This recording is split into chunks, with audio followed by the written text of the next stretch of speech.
Good morning. I am Kathy Spooner, and I am here. I want to talk about what do archetypes, neuroscience, and attachment have to do with each other and helping your adolescent clients in the healing process. So that is what I want to talk about today.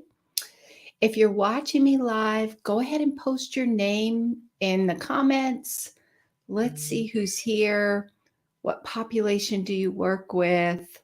Where do you work? So go ahead and post that in the comments. So I'm Kathy Spooner. I'm a licensed clinical social worker. I'm also a registered play therapist supervisor here in the United States. And I have almost 30 years experience working with children, adolescents, adults, and families. And I love using expressive arts and play therapy because I think it's a really powerful way to help my young clients really engage in the healing and the change process. It's also a really effective way to engage parents with their children in the healing process. And what I want to talk about today, which is more focused on adolescence and that adolescent time frame of life, what I'm talking about today also really can apply to your adult clients as well. And that's one of the things that we talk about a lot in my online supervision groups, as well as my trainings, is really how can we use the information of research and attachment with adolescent clients as well as adults. And I also work with children. So I've worked with children as young as 3, all the way through adolescence. And I also help other child and adolescent therapists know how to use play therapy and expressive arts effectively with their clients. Predominantly, I work with child and adolescent therapists who also do some family therapy, or I convince them they should do some family therapy if they're not already doing it. And most of the child and adolescent therapists, it's not uncommon that they also work with adults. So I like to have a model that is really versatile, that'll span the age range spectrum, so to speak. And because I really believe expressive arts is a powerful modality to use with our clients, adolescents, as well as adults. You can see my sand tray miniatures behind me. There's a sand tray not far away. And I regularly use sand tray with my adult clients, especially if they've been experiencing trauma. I think it's a really helpful way to explore some of those traumatic experiences, as well as the belief systems that are generated out of those traumatic experiences, which is true for adolescents as well. And that's really when I discovered neuroscience, which led me also to attachment, because from my beginnings, I was family therapy trained. So for me, attachment was a really easy kind of addition to my toolbox, so to speak, my theoretical models that I work out of. So that's what I want to talk about today, is how can you use neuroscience and attachment lens? What the heck does archetypes have to do with that? And how can we use expressive arts to help your adolescent clients, even adult clients, heal? So if you're joining me, go ahead and post your name in the comments. Let's see who's here. If you're watching on the replay, go ahead and post your name and the replay as well. Where are you from? What population do you work with? And if you're using expressive arts or play therapy, what modalities are you currently using? So the first question also, have you heard of mentalization? If you've heard of mentalization, post that in the comments. How do you use it? Do you use it with your clients? Mentalization, to me, when I discovered mentalization, that was, I'll be honest, here's my nerdiness coming out. I got so excited because one of the things that I always pondered, because I'm a ponderer, and I'll ponder for decades until I kind of figure it out. So I know that we have, we know from cognitive behavioral therapy, we know we have these negative belief systems, these um, negative cognition, so to speak. We also know from Brene Brown and the work that she's done that we have these shame-based beliefs. And for me, I always was curious, like, where did these come from? They didn't come out of nowhere. So where did they come from? And how did that happen? How did we form these beliefs that are limiting and get in our way and keep us from becoming our full potential and becoming really resilient? Hey, Nicola. I hope I pronounced your name right. Hey, Nicola. She's from the UK, child and adolescent therapist, and works with adults as well using play therapy and sand tray. Yes. And um, so that's awesome. I think, Nicola, you're also in my Facebook group, maybe. Um, so mentalization, how to me, that when I discovered that really helped me understand where these negative belief systems came from. So if you're not familiar with mentalization has been around for quite a while. It was previously called reflective functioning. And some researchers with Peter Fonagy and his colleagues really began to explore the role of attachment, and then later integrated also in the neuroscience. So it's kind of evolved over time. Essentially, what mentalization is it's really the way in which we form belief systems about ourselves, about others, and about relationships. So, how do we view our values, our beliefs about ourselves? Am I a good person? Am I an honest person? Am I a valuable person? Am I a good friend? Am I loved? Am I smart? All of these things, when I don't know, if, Nicola, if you've had this experience, I'm sure you have. We've all had it. So, any of you watching, even on the replay, post if you've had this happen to you.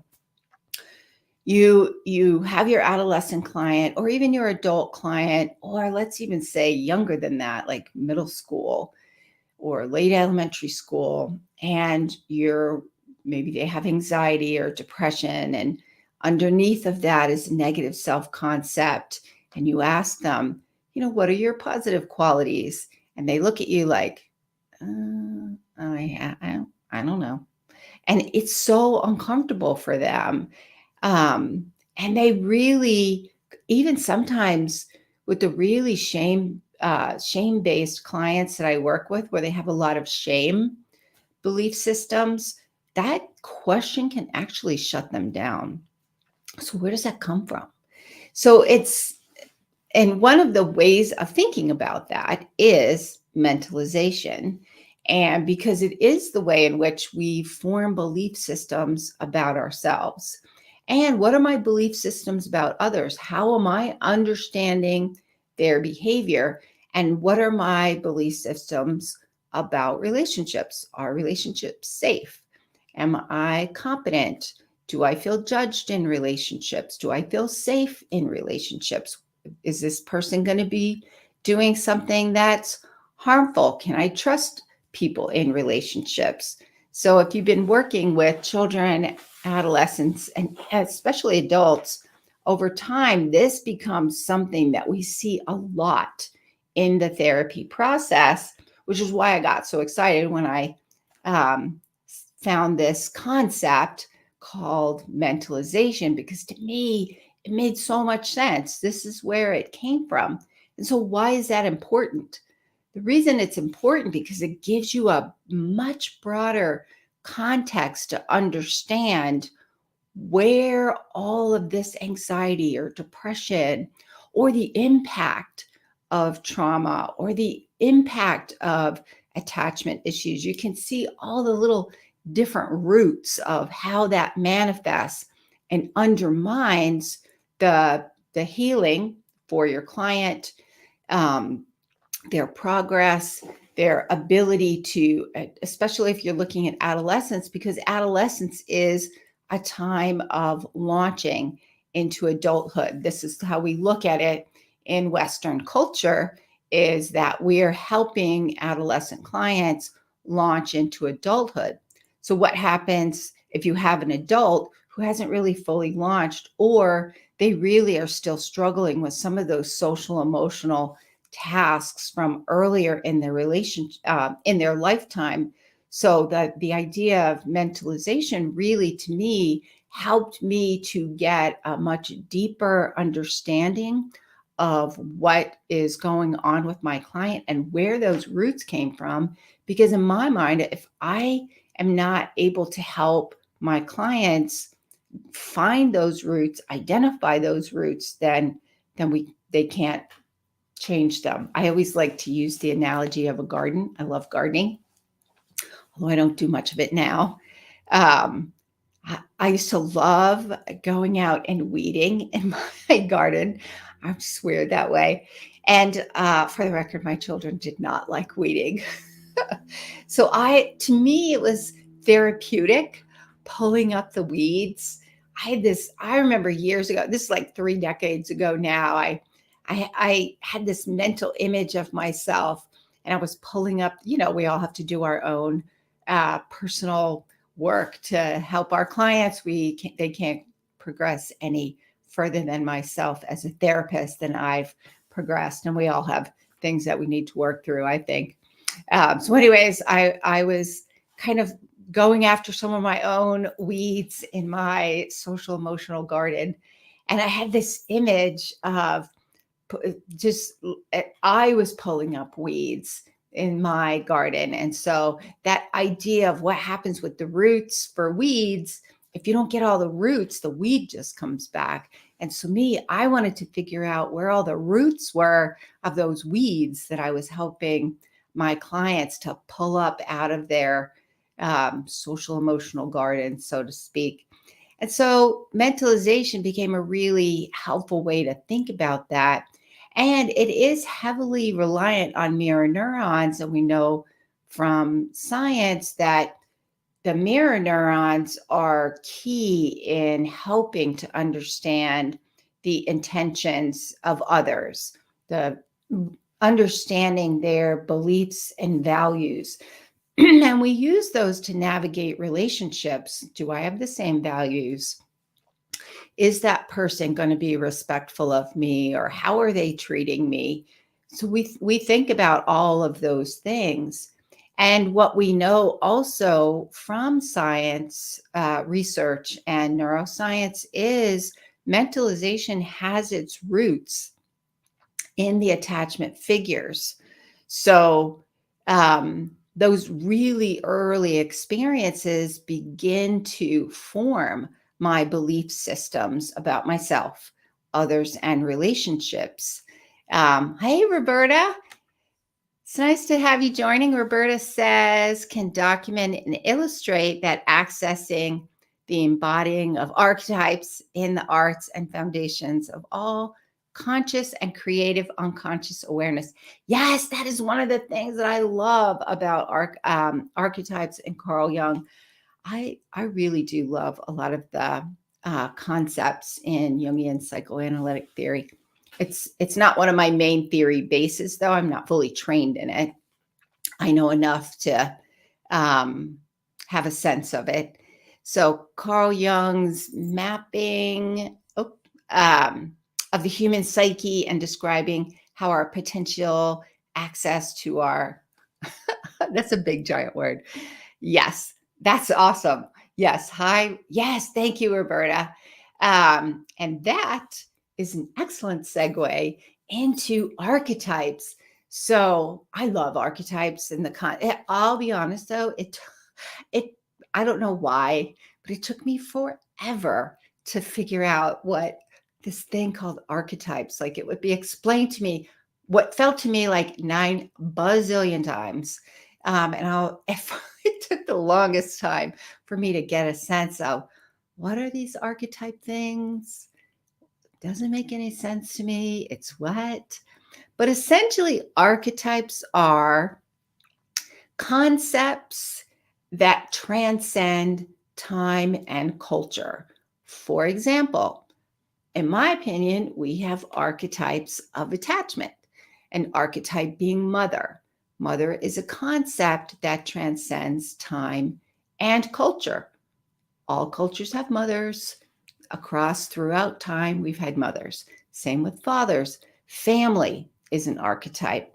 And what I liked about, or like, not liked, what I like about the Jungian way of looking at archetypes, and this is one of my most favorite things about archetypes, and how to me it just fits so well with attachment and even neuroscience when you think about mentalization.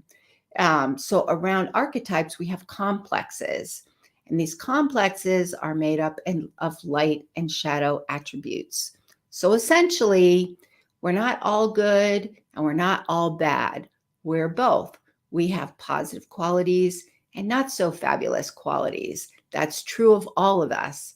And for me, looking at it that way took the shame out of our tendency as human beings. And I believe this, for me, this comes out of our childhood and our development, because part of development is coming to understand that in early childhood, way, when we're really young, we look at things as all good or all bad. That's where the, what do they call it? Defense mechanism of splitting comes from. It's really a primitive defense mechanism rooted where we get stuck in that in early childhood. So we have this belief system that we're all good or bad. Well, part of what we're learning as we go through life is we're not all good and we're not all bad. We're both. That's not good or bad. It just is. We're both. So in order to really fully progress through the healing process, and the goal is integration. The goal is becoming more integrated. This is also true with neuroscience. Daniel Siegel talks about his model of mindsight, and he talks about interpersonal neurobiology. And one of the hallmarks of his model is integration. Well, that's true of social emotional integration as well. So archetypes, and looking at archetypes of attachment, then I could look at light and shadow attributes of mother, of father, family. And if I'm an adult and I'm going back and doing some of that exploration, then that's an important part of the process as well. And Roberta says, where have you written this up? Easy for actually, not the archetypes, Roberta. I do have a book. I talk a lot about this in my book, not so much archetype focus. And I think I've interacted with you on LinkedIn about my book. I know you and I have chatted because we both have similar interests, especially the expressive arts. So I have a book, and I'll put a link in the comments if you're interested. The book is called Attachment Focused Family Play Therapy. So I talk a lot. To me, mentalization is huge. I don't think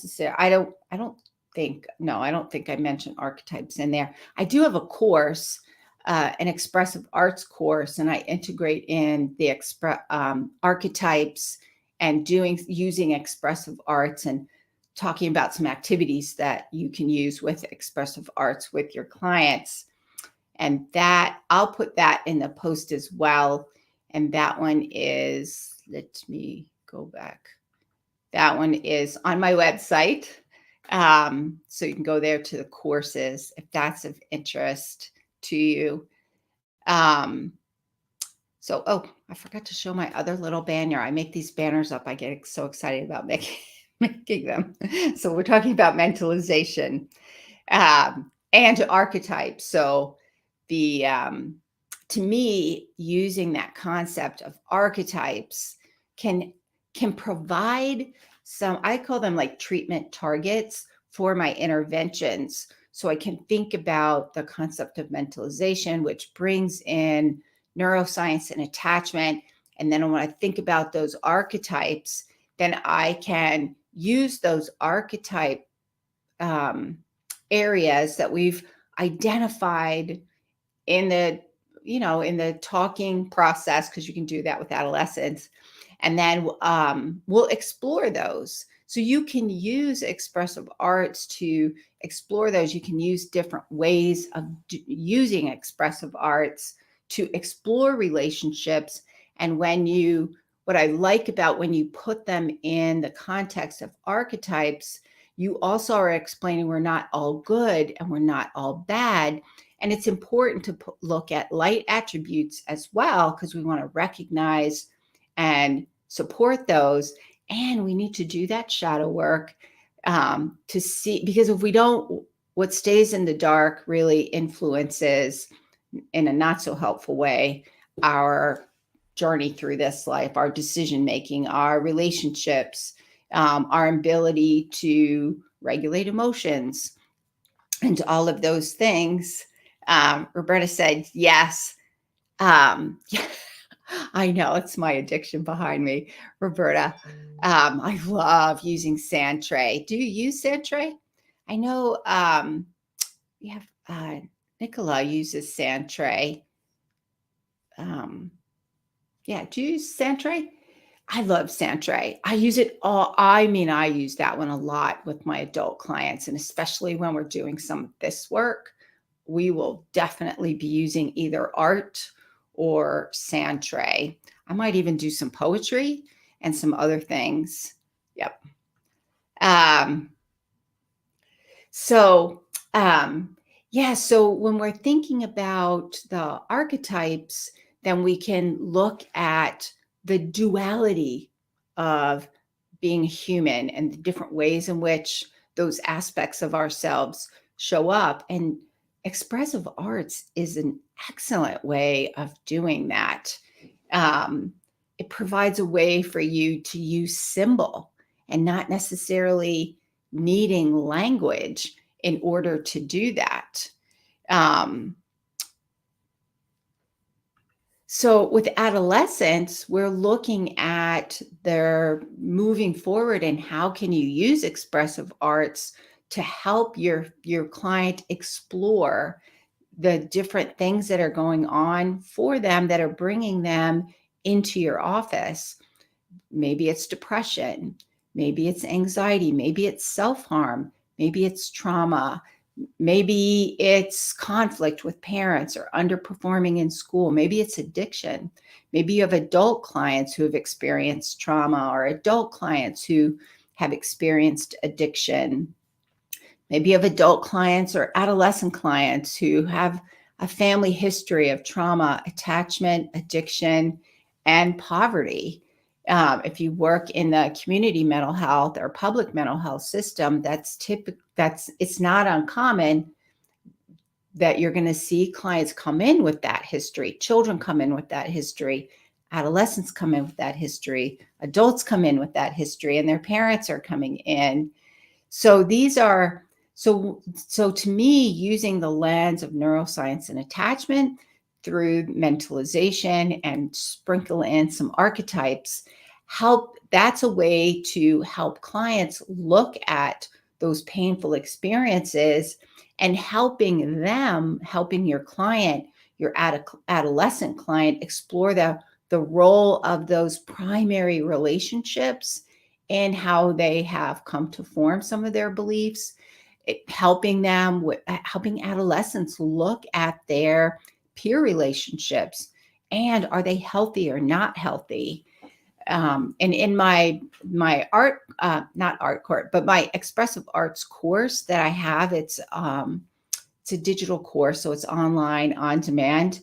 That's one of the things that we look at. We look at all of these things. So when you take the course, it goes much deeper into the neuroscience and attachment, that mind-body connection for emotion regulation, looking at those archetypes at attachment, having some expressive arts activities to explore basically their world, their peer relationships, their relationships with school and teachers, relationships with parents. Are they involved in any other community type activities? Exploring all of those, and you can use expressive arts to do that. So, and the goal being helping to get to those roots of what's going on. And the ultimate goal is you're really wanting to help your clients build resiliency. That to me is the end goal, because life is always going to be challenging. It's not like you go to therapy and things are going to be unicorns and rainbows. That isn't the case. And helping them to build the skills and develop resiliency to widen those windows of distress tolerance will help them to navigate the storms of life, so to speak. And these are important things that you want to help your clients to do. And to me, if you're using a neuroscience and attachment lens, then that will help you identify what are the roots, so to speak, of the weeds in their garden. So you can pull those out, and you want to get to, you really want to get all the roots of the weeds as much as possible. Probably the little weeds will come back later in their life, but hopefully they've gotten most of the roots out, and it's just a matter of doing a little tune-up of what's going on. Yes. Roberta said, have seen an adolescent male, a remarkable self-recovery through our Santray work. Yes. And it's really powerful to watch them. And the thing about expressive arts that is, to me, is one of the most powerful aspects of using expressive arts is we're giving symbolic representation to what we may or may not have words for. And then once we give it symbolic representation, then it's kind of out there, outside of my insides, and it provides the ability to take a closer look at it and really explore it in a much deeper way. And it also allows clients to go at their own pace. If they're not ready for that exploration, the likelihood you're going to see it expressed in their artwork or their Santray or poetry even. But they can also access it and not necessarily need to cognitively go through everything. Sometimes just the expression of it and giving voice to it, so to speak, through that symbolic representation is a much easier way to explore some of those painful experiences. So what expressive arts allows for the ability to have self-expression and to feel seen and heard by a compassionate other. You know, we always say, there's that saying, a picture is worth 1,000 words, so to speak. And that's true also with expressive arts, just the ability to have it in symbolic representation and have it witnessed by a compassionate other can be really healing in and of itself, because your client is then feeling seen and heard by you, which that is a really powerful experience as well. So it also I can't tell you how many times I've used expressive arts with adolescents and even adults, and we're exploring some of their painful experiences, and they're able to connect with the grief of that pain and really grieve that loss and work through it more effectively using the expressive arts. And that's one of the things I find really, I love to be able to do that in the trainings that I do, is to help child and adolescent therapists, to help you to do that with your clients, to have a framework to operate out of where you can integrate in expressive arts and play therapy with your clients. So that is it for today. Let me just do a recap. Mentalization helps you understand where those core beliefs come from with your client. And then once you understand where those core beliefs come from and what those core beliefs are, the negative core beliefs, that then becomes a way in which you can focus on that to help your client get unstuck, so to speak. And you can use expressive arts in order to help them to do that. And since adolescence is essentially a launch pad into adulthood, it's important for you to be able to help them work through any of those areas where they became stuck. Because if they don't get unstuck, the likelihood they're going to be able to launch into adulthood successfully is much more limited. And then expressive arts really does provide a way for you to help your client work through all of those challenging things that they're experiencing. So if you're interested, I have the course that I was talking about is I have a course called Expressive Arts in Play Therapy with Adolescents. And in that one, it really helps to give you a framework using the lens of neuroscience and attachment, with a sprinkling in of some archetypes. And how that helps is that provides a way for you then to think about, what does my client need in order to get unstuck? Where are the things that are keeping them stuck? And then that helps you to identify different kind of expressive arts activities that you can use to help them work through some of those things. And in the course, I do talk a lot about the benefits of mindfulness and understanding that mind-body connection, because then you can use specific expressive arts activities to help your client with that, as well as under some other expressive arts activities to explore self-concept and relationships and all of those kinds of things. I focus in this course on using art therapeutically, using poetry. I love using poetry, and music, different ways in which you can use music. And so, for the record, I am not an artist, I am not a poet, and I am not a musician. What I like to do is use the therapeutic powers of play, self-expression, self-exploration, access to the unconscious, looking at attachment relationships, using expressive arts to form a therapeutic rapport, strong therapeutic rapport with my client. So I like to access those using art, using poetry, and using music. And if I can do it, then you can do it, which is also what I tell my clients, because I am not an expert.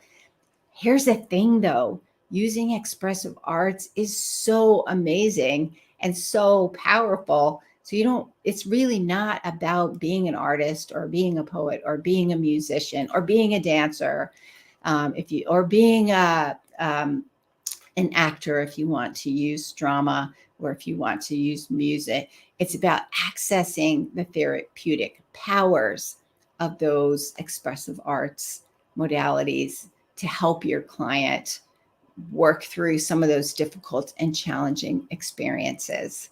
So that is it for today. I will post a link to the training in my website if you're interested. I'll also post my book in there if you're interested in that. If you're interested in the course, you can go to my website, which is scrolling across the bottom of the screen, rrhcounseling.com/courses, and you will see that on there. All right, I will see you next week. Bye for now.